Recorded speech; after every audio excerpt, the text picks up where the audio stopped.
Luke, Kim, thanks very much for sharing a bit about Follow Church with us. It's been a year. What can you tell us about the highs and lows of the last year? Okay, yeah. The highs, well, it's been great seeing so many people come along to follow. Also, the leadership team growing, seeing the growth in them, but also people stepping up to be leaders as well. So, yeah, it's been a real encouragement. Yeah, I think just journeying with a new bunch of people is always exciting, and particularly ones that, have not been in church or have come from, a difficult church background, and to see them come along to church and come alive and grow in their faith has been really wonderful. So, I think the challenges are probably for us, we're in a unique situation, we're in a growth corridor, and so just keeping up with the growth and making sure that people don't fall through the gaps, and that we have enough leaders and that we're training and releasing people. That's a real challenge at times, but a good challenge to have. Give me an idea of what you mean by keeping up with the growth. I mean, where did you start and what numbers are you dealing with now? Yeah, so before launch day, we had about 32 people officially.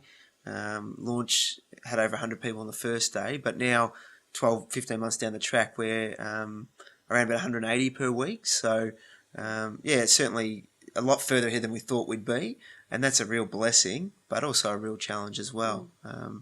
Just trying to keep up with that growth is... Are you finding yourself thinking about things you didn't really think you'd have to think about so early, like membership courses or things like that? Yeah, membership courses, even things like we've been donated land, so building a building, writing grants, all that sort of stuff that you come out of Bible college and you don't feel equipped for, and all of a sudden you find yourself in the middle of it. So it's very much learning as you go.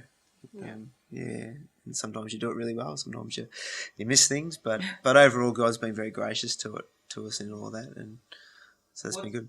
What sort of fruit do you think you've seen? There's a phone ringing. Sorry, is that going to pick up? It's not I'll pick up again. Edit that. So the question again, sorry. Yeah, it's all right. It's all right. It's on silent. You'd be surprised. Okay. Yeah, okay, cool. So sort of fruit? You settle again, Luke. There we go. What sort of fruit do you think you've seen? The fruits we've seen, I guess, is people growing in their faith, especially some of the leaders, worship team leaders and things like that. We've really seen them, get stronger in their faith and word and stuff. So.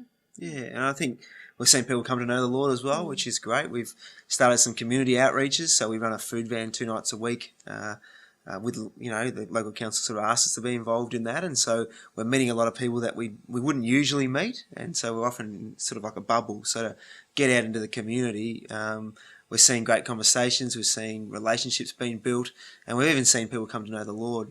We had some people come to church from our outreach in the community, and so that sort of fruit's been really exciting. But we've also seen people that were new in their faith really grow and come to love the Word and be hungry for it. And so for us, that's really exciting. Well, for a year on, and let's finish on this, if you're talking to yourselves, like 18 months back, what advice would you give to somebody in that position? Yeah. Don't expect it's going to be a certain way. Don't expect anything. Yeah, absolutely. I think it's expect the unexpected, and you have a vision of what it's going to look like and how it's going to work, but it's often very different to that. For us, it's been a real pleasant difference. Faster growth than we expected, and meeting some great people on the journey.